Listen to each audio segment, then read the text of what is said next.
जरा सोचो, एक आदमी को नर्क से बचने के लिए अलग अलग शरीर में जाना पड़े जिन्हें उसे किसी भी हाल में जिंदा रखना होगा। कहानी की शुरुआत होती है चोई नाम के एक जवान लड़के से, जो एक बड़ी कंपनी में इंटरव्यू के लिए जा रहा था। रास्ते में उसे अपनी मैनेजर का फोन आया जो उसे गुड लक कह रही थी, पर तभी अचानक उसकी आंखों के सामने सड़क पार कर रहा एक आदमी गाड़ी से टकरा गया और सीधा चोई के पैरों के नीचे आ गिरा। चोई ने उसे बचाने की बहुत कोशिश की, लेकिन उस बेचारे आदमी ने उसकी बाहों में ही दम तोड़ दिया। इस घटना से चोई को इतना गहरा सदमा लगा कि इंटरव्यू में वो आसान से सवालों का जवाब भी नहीं दे सका, और सीधी सी बात है कि उसे नौकरी भी नहीं मिली। फिर अगले 7 साल तक चोई काम ही ढूंढता रहा। उसने कभी मजदूरी, कभी वेटर बना और कभी टैक्सी चलाकर अपना जैसे तैसे कर्ज चुकाया। उधर उसके दोस्तों ने अच्छी अच्छी नौकरियां करके परिवार तक बसा लिए। इधर हजारों रेज्यूमे भेजने के बाद भी चोई को अच्छी नौकरी नहीं मिल रही थी। इसी तरह वक्त गुजरता रहा, लेकिन उसकी जिंदगी में कोई बदलाव नहीं आया। फिर एक दिन उसे उसी कंपनी में दोबारा इंटरव्यू के लिए बुलाया गया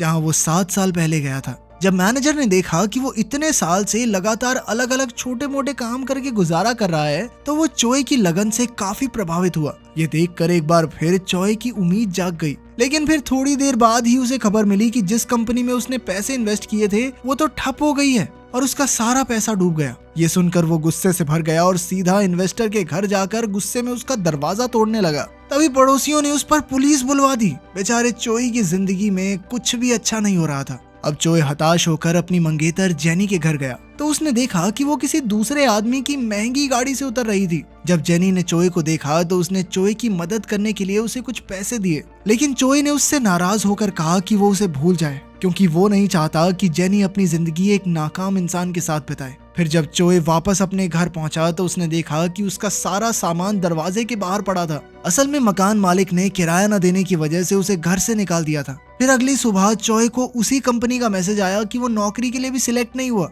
इस बात से तो चोई बेचारा पागल ही हो गया और उसे समझ नहीं आ रहा था कि अब क्या करे। वो सीधा उस बिल्डिंग की छत पर पहुंचा और सोचने लगा कि जिस दिन से वो आदमी उसके हाथों में मरा है, उसी दिन से उसकी जिंदगी बद से बदतर होती जा रही है। अब चोई के मन में मौत का भी कोई डर नहीं था। उसने एक कदम आगे बढ़ाया और चारों ओर अंधेरा छा गया। होश में आने के बाद चोई ने अपनी आंखों से पट्टी हटाई। उसने देखा कि वो एक एयरप्लेन में बैठा हुआ था। फिर उसने मॉनिटर पर देखा कि ये चेहरा उसका नहीं था, बल्कि वो किसी और के शरीर में आ गया था। तभी एक लड़की उसके सामने आई और उसका आखिरी खत पढ़ने लगी। उसने कहा कि चोई अब मर चुका है, लेकिन उसका ये मानना था कि मर जाने से इंसान के हिस्से का दर्द खत्म नहीं हो जाता। इसके बाद वो चोई को एक ऐसी जगह ले गई जहां वो असल में तकलीफ महसूस कर सके। इस वक्त वो दोनों एक ऊंचे टावर पर थे जहां नीचे से दर्दनाक चीखने चिल्लाने की आवाजें आ रही थी। उसने बताया कि वो मौत की देवी है और वो चोई को अपनी मौत का फैसला खुद करने के जुर्म में सजा देने आई है। इसके बाद उसने चोई को नीचे फेंक दिया और वो सीधा वहशी जानवरों से भरे एक दलदल में जा गिरा। चोई ने चीखते हुए इन राक्षसों का सामना किया और अचानक से वो वापस एयरप्लेन के कैबिन में पहुंच गया। फिर मौत की देवी हेल ने कहा कि अब सजा के तौर पर उसे 12 लोगों के जिस्म में जाकर 12 बार मरना होगा। अगर वो नर्क से बचना चाहता है तो उसे इन 12 मौकों में से किसी एक में जिंदा बचने की कोशिश करनी होगी। इससे पहले कि चोई कुछ कहता, हेल गायब हो गई। तभी अचानक प्लेन का इंजन बुरी तरह हिलने लगा तो चोई ने डर के मारे लाइफ जैकेट पहन ली, जबकि फ्लाइट अटेंडेंट ने उसे समझाया कि ये सिर्फ टर्बुलेंस है। खैर जल्द ही सब कुछ ठीक हो गया। चोई प्लेन में घूमा तो उसे इतनी महंगी चीजें देखकर काफी हैरानी हुई। तभी अचानक एक चमकती हुई चीज उसके सामने आई जो उस शख्स की यादों और काबिलियत से भरी हुई थी, जिसके जिस्म में वो अब जी रहा है। तब चोई को पता चला कि जिस कंपनी में वो इतने सालों से नौकरी करना चाहता था, अब वो उसी कंपनी के मालिक के दूसरे बेटे के शरीर में है। उसने सोचा अब तो वो अपनी जिंदगी इस दौलत के साथ आराम से गुजार सकता है, इसीलिए उसने ऐसे ही जीने का फैसला किया। लेकिन तभी अचानक प्लेन का इंजन फट गया। चोई ने अपनी सीट पर जाकर सीट बेल्ट लगाई, मगर अचानक प्लेन में जबरदस्त धमाका हुआ और चोई आग में झुलसकर मारा गया। इसके बाद जब उसकी आंख खुली तो वो चोई के रूप में एक चमकदार दरवाजे के सामने बैठा था जो सीधा नर्क की तरफ जाता था। वहीं मौत की देवी हेल एक टेबल पर बैठकर एक बंदूक में गोलियां लोड कर रही थी, जिसकी मदद से वो उसे बार बार मार कर दूसरे जिस्म में भेजती। मगर चोई को इस खेल के रूल्स ही समझ नहीं आ रहे थे। उसने कहा कि अगर वो हर बार भयानक मौत ही मरने वाला है तो वो जिंदा कैसे बचेगा। मगर हेल ने कहा कि ये तुम्हारी सिरदर्दी है, मेरी नहीं। फिर वो चोई को नर्क की सैर पर ले गई जहाँ चारों ओर धधकती आग जल रही थी और हर तरफ से चीखने चिल्लाने की आवाजें। फिर हेल ने कहा कि उसकी गलती यही है कि इससे पहले मौत उस तक पहुंचती वो खुद ही मौत के पास पहुंच गया। इसीलिए अब सजा तो भुगतनी होगी। फिर हेल ने उसे गोली मार दी और अचानक चॉय ने देखा कि वो आसमान से नीचे गिर रहा था। तभी वो चमकता पत्थर उसके दिमाग में घुसा तो उसे पता चला कि वो बेहद खतरनाक स्टंट्स करने वाले एक आदमी के शरीर में आ गया था। इस वक्त वो बिना पैराशूट के आसमान से कूदने का स्टंट कर रहा था, जिसे दुनिया भर के लोग देख रहे थे। अगर वो जिंदा बच गया तो उसके स्पॉन्सर उसे ढेर सारा पैसा देंगे। उस आदमी की काबिलियत पाकर चॉय को लगा कि शायद वो ये स्टंट कर सकता है, लेकिन वो नेट में गिरने की बजाय कहीं दूर जा टकराया और उसकी मौके पर ही मौत हो गई। उसकी आंख खुली तो वो फिर नर्क के दरवाजे पर था। वो बहुत गुस्से में था क्योंकि उसके पास अपनी जान बचाने का मौका ही नहीं था। हवा में तो पैदा हुआ हूं मैं। चॉय ने कहा कि उसकी असल जिंदगी में उसने दुख के अलावा और कुछ नहीं देखा। वो एक गरीब घर में पैदा हुआ, उसे कभी ढंग की नौकरी नहीं मिली और तो और उसने अपनी मंगेतर को भी खो दिया। मगर हेल को इससे कोई फर्क नहीं पड़ा और उसने फिर से चॉय पर बंदूक चला दी। इस बार चॉय एक स्कूल के लड़के के शरीर में था। उसने देखा कि एक लड़का उसी स्टंट परफॉर्मर की वीडियो देखकर उसकी मौत पर हंस रहा था। अभी चमकता पत्थर उसके दिमाग में घुसा तो पता चला कि उसके पिता की मौत हो चुकी है और वो अपनी माँ के साथ रहता है। उसकी माँ दिन रात मेहनत करती है, लेकिन उसे स्कूल जाना बिल्कुल पसंद नहीं क्योंकि कुछ शैतान बच्चे रोज उसे परेशान करते हैं। एक दिन पिटने के बाद वो इतना हताश हो गया कि उसने कुछ गलत कर लिया। अब चॉय उसकी मौत से पहले उसके शरीर में आ गया था। उसने सोचा कि अगर वो इस बार बच गया तो उसे नर्क में नहीं जाना पड़ेगा और वो एक नई जिंदगी की शुरुआत कर सकता है। लेकिन तभी जेम्स नाम के एक लड़के ने उसे फिर परेशान करना शुरू कर दिया। तब चॉय ने गुस्से में कुर्सी उठाकर उसे सबक सिखाना चाहा, पर जेम्स के साथियों ने उस पर हमला कर दिया और कोई उसकी मदद के लिए नहीं आया। बाद में चॉय ने सोचा कि बचने के लिए उसे किसी ताकतवर लड़की का सहारा लेना होगा। खैर, जब वो घर पहुंचा तो गरीबी की हालत देखकर उसे अपनी माँ की याद आ गई। जब वो उस लड़के की माँ के साथ खाना खा रहा था तो वो अपनी माँ की मजबूरियां याद करके रोने लगा। फिर शाम को उसे जेम्स का मैसेज आया जो उसे परेशान करके पैसे मांग रहा था। खैर, अगले दिन वो जेम्स के एक साथी से मिला तो उसने बताया कि जेम्स 11वीं क्लास के एक ताकतवर लड़के का दोस्त है और उसके दम पर ही वो सबको परेशान करता है। फिर लंच के दौरान जेम्स ने फिर चॉय को परेशान किया तो चॉय ने सबके सामने उसके सर पर नूडल्स गिरा दी। जेम्स ने गुस्से में अपने साथी को चॉय पर हमला करने को कहा, मगर उसने तो साफ इनकार कर दिया। असल में चॉय ने ही उसे बीच में आने से मना किया था क्योंकि अब वो सब कुछ खुद करने वाला था। उधर जेम्स 11वीं क्लास के लीडर टॉम से मदद मांगने गया तो टॉम अपनी गैंग के साथ चॉय को सबक सिखाने पहुंचा। लेकिन चॉय को देखते ही वो हैरान रह गया कि क्या जेम्स एक छोटे से लड़के से अकेला नहीं निपट सकता। इस पर जेम्स शर्मिंदा हो गया। जब टॉम ने चॉय पर हमला करने की कोशिश की तो वही जेम्स का साथी चॉय की मदद करने आगे आया। वहीं मामला खत्म हो गया और फिर चॉय ने ताकतवर बनने के लिए हर रोज कसरत शुरू कर दी। लेकिन जेम्स को उसके दोस्तों ने कुछ ज्यादा ही छेड़ दिया था कि पिद्दू से लड़के से पिट गया तू। और एक शाम उसे अकेला देखकर जेम्स ने एक पत्थर से उस पर हमला किया और उसकी जान ले ली। एक बार फिर चॉय की आंख नर्क के दरवाजे पर खुली और अचानक उसके सर में गोली लगी। इस बार वो फिर एक नए शरीर में पहुंचा जहां वो एक कुर्सी से बंधा हुआ था और उसके सर पर कपड़ा था। उसके आसपास मौजूद गुंडे उस पर अत्याचार करते हुए लड़की और पैसों का ठिकाना पूछ रहे थे। जैसे ही वो चॉय को हथौड़े से मारने वाले थे तो अचानक चमकता पत्थर उसके दिमाग में घुसा। चॉय को पता चला कि इस बार वो एक सीरियल किलर के शरीर में था जिसे अपने बॉस की गर्लफ्रेंड से प्यार हो गया था। उस लड़की ने भागने में उसकी मदद मांगी तो चॉय ने बॉस के $10 मिलियन चुरा कर लड़की को दिए और उसे एक सुरक्षित जगह पर छुपा दिया। लेकिन जल्द ही बॉस ने उसे धर दबोचा। खैर, चॉय ने जोर लगाकर खुद को आजाद किया और फिर बत्तियां बुझाकर सभी गुंडों की छुट्टी कर दी। फिर चॉय ने बॉस का चुराया हुआ पैसा ढूंढने का फैसला किया जिससे वो एक नई जिंदगी की शुरुआत कर सके। उसने दरवाजा खोला तो वो एक चलते ट्रक के अंदर था। अब वो एक मोटरसाइकिल लेकर भाग निकला और कई गुंडों का झुंड उसके पीछे पड़ गया। उन्होंने एक पुल पर उसे घेर लिया, मगर चॉय बड़ी चालाकी से उनके चंगुल से भाग निकला। मगर फिर भी कुछ गुंडे उसके पीछे आ गए तो वो सीधा एक बिल्डिंग की छत पर पहुंचा और वहां से एक पूल में जा कूदा। बॉस ने उसे तुरंत पकड़ने का हुक्म दिया। इधर चॉय भागकर समुद्र किनारे पहुंचा तो बॉस की गर्लफ्रेंड ने आकर उसे गले लगा लिया। जब चॉय ने उसे बताया कि सारे पैसे गुब्बारों वाली बोट पर हैं, तो अचानक लड़की ने उसे गोली मार दी। एक बार फिर से चॉय नर्क की चौखट पर गिरा हुआ था और हेल उस पर हंस रही थी। लेकिन चॉय भी इतना बेवकूफ नहीं था। असल में उसने लड़की को पैसों का असली पता बताया ही नहीं था और अब वो अगली जिंदगी में पैसे ढूंढेगा। इसके बाद वो एक जेल के कैदी के शरीर में आया जहां उसके साथियों ने उसे संभल कर रहने को कहा क्योंकि एक सरफिरा हत्यारा उसके रिहा होने के 4 दिन पहले ही उसे मार डालेगा। तभी वो सिरफिरा कमरे में आया तो चॉय ने देखा कि ये तो जेम्स था, वही लड़का जो उसे क्लास में परेशान करता था।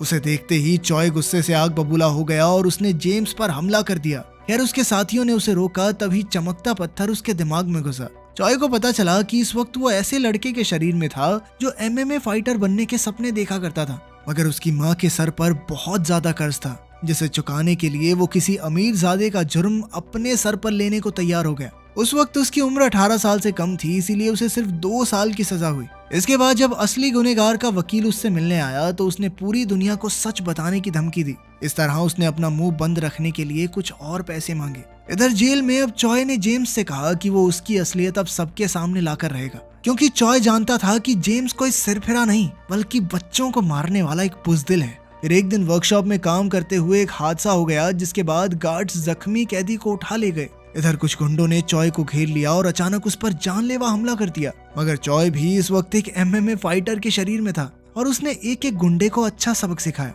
फिर रात को वो जेम्स के पास पहुंचा और उसे सजा देने के लिए उसने मरे हुए लोगों की आत्मा अपने शरीर में लाने का नाटक किया। अब जेम्स ने स्कूल में जिस लड़के की हत्या की थी वो चॉय के शरीर में उसके सामने खड़ा था। उसने कहा कि वो जेम्स का पीछा कभी नहीं छोड़ेगा। ये सुनते ही जेम्स को डर के मारे दौरे पड़ने लगे। आखिरकार चॉय की रिहाई का दिन आ गया और चॉय की मुलाकात असली गुनहगार के वकील से हुई।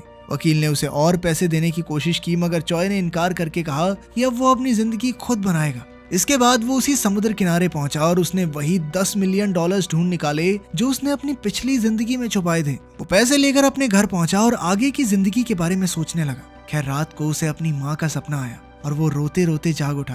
फिर उसे MMA फाइटर की माँ का फोन आया और उसने उनसे मिलने का वादा किया। उसने पैसे आधे आधे करके 2 बैग्स में भरे, एक MMA फाइटर की माँ के लिए और एक बैग उसने स्टेशन के लॉकर में छुपा दिया। अब वो उस इलाके में पहुंचा जहां वो फाइटर रहता था, मगर अचानक किसी ने उसके पेट में चाकू घोंप दिया। चॉय को समझ नहीं आया कि उस पर यह हमला किसने किया। तब उस आदमी ने बताया कि वो उसी लड़की का बाप है जिसे उसने गाड़ी से उड़ा दिया था। तब चॉय ने उनसे माफी मांगी और सच बताया कि असली गुनहगार कोई और है। उसने तो बस चंद पैसों के लिए ये जुर्म अपने सर लिया था। ये सुनकर वो आदमी घबरा कर वहाँ से भाग गया। तभी अचानक उस फाइटर का जेल का दोस्त वहाँ पहुंचा, मगर तभी उसने खुलासा किया कि वो तो चॉय को मारने के मकसद से ही जेल गया था। अब उसे ढूंढकर वो काफी खुश था क्योंकि उसे मारने पर अब इनाम भी मिलेगा। उसने एक ही झटके में चॉय के पेट में चाकू घोंपकर उसे मार डाला। तभी चॉय का फोन बजा और उस पर फाइटर की माँ का फोन आ रहा था। अब एक बार फिर वो हेल के सामने आ गया, मगर वो अपनी माँ को याद करके रोने लगा। हेल ने कहा कि वो इस बार भी नाकामयाब रहा,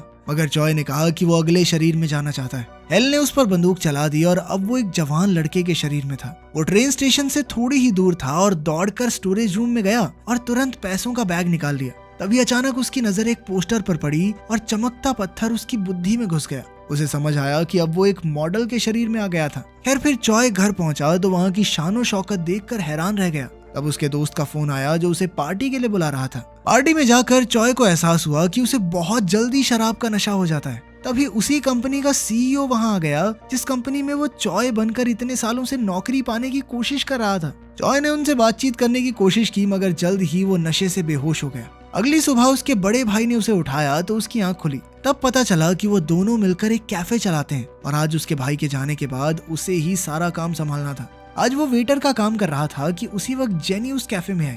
जब वो चॉय के रूप में जिंदा था तो जेनी उसकी मंगेतर थी। उसे देखकर चॉय की धड़कनें बढ़ने लगी और उसे अपना प्यार याद आया। उसे याद आया कि कैसे वो पहली बार जेनी से मिला था। उस दिन जेनी की किताब के पन्ने उड़ गए थे तो चॉय ने उसकी मदद की थी। फिर उसे याद आया कि कैसे उसने जेनी को आगे बढ़ जाने को कहा था, क्योंकि उसके हिसाब से वो 1 नंबर का निठल्ला था। जब चॉय के भाई ने देखा कि चॉय जेनी को देखकर घबरा गया था तो उसने चॉय को बताया कि जेनी एक मशहूर राइटर है।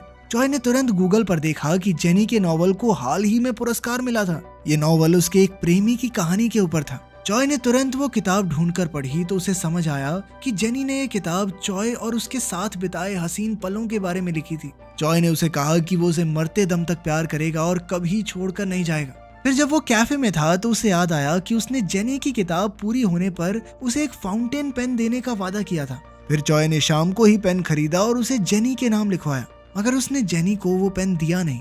इसके बाद चॉय ने उसी आदमी को देखा जो उस दिन जेनी को घर छोड़ने आया था। वो अपने परिवार के साथ था और उसने जेनी को अपनी बहन बताया। ये सुनकर चॉय को एहसास हुआ कि उससे कितनी बड़ी गलती हो गई थी। फिर अगले दिन चॉय जेनी के लिए खास चाय लेकर उससे मिलने गया। उसने कहा कि वो उसकी नई किताब के लिए उसे एक कहानी सुनाना चाहता है। फिर उसने एक आदमी की कहानी सुनाई जो एक के बाद एक अलग अलग शरीर में जाकर मौत का सामना कर रहा था। उसने सब कुछ इतनी बारीकी से बताया कि जेनी उससे बेहद प्रभावित हुई। जेनी ने उससे इस शख्स का नाम पूछा, मगर चॉय ने बात बदलते हुए उससे उसका ऑटोग्राफ मांगा। तभी उसने देखा कि जेनी वही फाउंटेन पेन इस्तेमाल कर रही थी। असल में ये पेन उसे चॉय की माँ ने दिया था। उस दिन के बाद चॉय जेनी से हर रोज मिलने लगा और उसे हीरो के हर दिन की कहानी सुनाने लगा। जेनी ये देखकर हैरान थी कि ये सब कुछ एकदम असली लग रहा था। फिर एक दिन बारिश हो रही थी तो चॉय ने जेनी को एक लाल छाता तोहफे में दिया। इसके बाद वो कैफे में लौटा तो एक वेट्रेस से कांच का ग्लास टूट गया। तब चॉय ने कांच साफ करने में उसकी मदद की तो उसके हाथ में चोट लग गई। तभी अचानक दूर से पुलिस सायरन्स की आवाज सुनाई दी और रेस्टोरेंट में मौजूद लोग बाहर हुए हादसे की बात करने लगे। चॉय उसी पल बाहर दौड़ा और वहां लाल छाता टूटा देखकर उसका दिल टूट गया। उसे लगा कि हादसे में जेनी को कुछ हो गया, मगर जेनी तो सही सलामत उस पार खड़ी थी। चॉय की हालत देखकर वो उसके पास आई और उसके हाथ पर मरहम पट्टी की। उसे एहसास हुआ कि चॉय को लगा कि उसका कोई करीबी हादसे में चला गया। जेनी ये सब समझ सकती थी क्योंकि चॉय की मौत के बाद उसका भी यही हाल हुआ था। अब जेनी ने जाते समय कहा कि वो फिर से उससे नहीं मिलेगी क्योंकि उसकी कहानी उसे उसके प्रेमी की याद दिलाती है। कुछ देर बाद वो चॉय की कब्र पर गई और उसकी तस्वीर के सामने उसे याद करके रोने लगी। इधर चॉय दूर से ही उसे देख रहा था। उसके जाने के बाद वो खुद वहां गया और उसे अपनी असली माँ दिखाई दी। जब उसने उन्हें रोते हुए देखा तो वो खुद भी बाहर आकर फूट फूट कर रोने लगा और उनसे माफी की भीख मांगने लगा। बाद में उसने अपनी माँ को चॉय का दोस्त बनकर एक खत लिखा और उसे पैसों से भरे बैग में रखकर अपनी माँ के घर छोड़ाया। फिर अगले दिन वो जेनी से मिला तो उसे आगे की कहानी सुनाई। उसे सुनकर जेनी बेहद खुश थी और फिर चॉय उसे घर छोड़ने गया। रास्ते में जेनी ने कहा कि वो दुआ करेगी कि हीरो की कहानी का अंत अच्छा हो। तब उसे याद आया कि जब चॉय वेटर हुआ करता था तो जेनी ने उसे अपने दोस्तों से मिलवाया था। उसे फर्क नहीं पड़ता था कि चॉय एक वेटर है क्योंकि उसकी नजरों में चॉय की मेहनत सबसे बढ़कर थी। लेकिन चॉय तो यही सोचता रहा कि जेनी उसकी मौत से उभर जाएगी। खैर अब चॉय को अपनी गलती का एहसास हुआ और उसने जेनी से तहे दिल से जाकर माफी मांगी। उसने कहा कि उसने हमेशा जेनी से ही प्यार किया है। फिर उसने जेनी को सब कुछ सच बता दिया कि वही असली चॉय है और उसके साथ जो कुछ भी हुआ वो एक कहानी नहीं बल्कि सच है। उसने वादा किया कि अब वो जेनी को छोड़कर कहीं नहीं जाने वाला। लेकिन तभी अचानक एक गाड़ी उसके सामने आ खड़ी हुई। उसमें उसी कंपनी का मालिक था जिसमें चॉय ने इंटरव्यू दिया था। और तब चॉय को एहसास हुआ कि जितनी बार भी वो अलग अलग शरीर में आया वो इस आदमी से किसी न किसी रूप में जरूर मिलता है। जब एयरप्लेन हादसा हुआ तो शायद उसमें इस आदमी का हाथ था। इस बार उसने जेनी पर गाड़ी चढ़ा दी और फिर चॉय को भी बेरहमी से मार डाला। कुछ ही समय में पुलिस ने वहां हुए हादसे के सारे सबूत मिटा दिए और इधर चॉय की आंख खुली तो वो फिर से नर्क के दरवाजे पर था। वो समझ गया कि हर बार उसके जिंदा ना बचने के पीछे उसी गाड़ी वाले आदमी का हाथ था। उसने गुस्से में आकर उसकी जान लेने की कसम खाई और फिर दौड़कर मौत की देवी हेल पर भी गोली चला दी। इसी के साथ ये कहानी खत्म होती है। जब अगला पार्ट आएगा तो उसकी भी वीडियो बना देंगे। तब तक के लिए बाय बाय। और अगर वीडियो पसंद आई तो सब्सक्राइब किए बिना मत जाना।